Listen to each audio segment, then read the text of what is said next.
Je réponds au nom de Ndamahogwa Léonard. Je suis le directeur de l'ITAB Mahwa. Je saisis cette occasion pour présenter les grandes réalisations du projet ETAP à l'ITAB Mahwa. Ces grandes réalisations se résument en 3 étapes. La première étape a été le renforcement des capacités du personnel par différentes formations, à savoir formation sur le genre, formation sur le PIB, formation en informatique de base, formation en approche par compétences, la formation en leadership et la formation en gestion des bibliothèques. Nous avons vu que nous avons subi pas mal de formations. La formation d'abord en APC, plan intégré de approche PIB et l'approche APC. Nous avons aussi subi une formation en informatique, formation en genre et formation en leadership. Et en plus, nous avons fait une visite d'échange d'expérience. Donc, à travers le projet, nous avons suivi pas mal de formations. Et au niveau du changement de comportement, nous avons changé de méthodologie. d'enseignement. Nous utilisons une nouvelle méthodologie dont on appelle l'approche par compétence. Le deuxième aspect, c'est au niveau des équipements. Le projet ETAP a équipé les corps en ordinateur, en connexion Internet, en théodolite, en niveau à lunettes et d'autres équipements nécessaires pour faire fonctionner les appareils qui avaient été donnés par notre projet, mais qui ne fonctionnaient pas. Sur le côté pédagogique, via la formation laissée en APC, par exemple, nous avons pu améliorer notre façon d'enseigner. Ici, je dirais que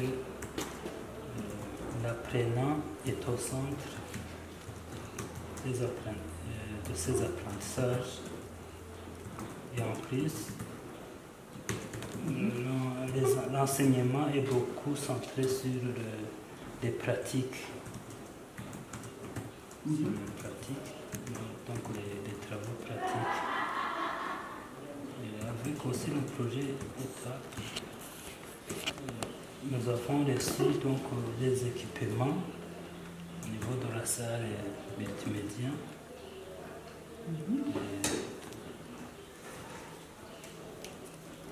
Avec la connexion Internet qui ont permis en fait de concrétiser les nouvelles approches d'enseignement liées à l'APC. Donc la classe inversée et la documentation sur Internet. Ici, au niveau donc de la salle multimédia, ça a permis aux enseignants de se documenter, mais aussi de faire donc des projections. En fait, on donnait donc des vidéos, des images, lorsque donc avant ou après une leçon quelconque. Je venais de dire que le club a été instauré et mis en place et le club maintenant est à l'œuvre. Ah bon? Le club est à l'œuvre. Nous sommes en train de sensibiliser, que ce soit en commençant par notre établissement, mais aussi les régions environnantes. Mais grâce même à ce projet, nous avons eu une grande opportunité d'aller sensibiliser la population de la région sud-ouest. Au niveau du JAR, oui. Donc vous sortez avec eux? Oui, avec le club JAR. Au niveau de la lutte contre le coronavirus, le projet ETAP a mis des systèmes de lavage des mains et a construit des tanks pour la disponibilité de plus de 10 000 litres d'eau. Aussi au niveau des autres réalisations, le projet a aidé la finalisation de 2 salles de classe en cours de construction maintenant qui sont finalisées et qui sont fonctionnaires. Le projet a également financé la construction d'une des quarantaines pour lutter contre le coronavirus. Du domaine pédagogique, des guides, des travaux pratiques ont élaboré et les enseignants ont été formés sur l'utilisation de ces guides. Nous gardons du projet étapes.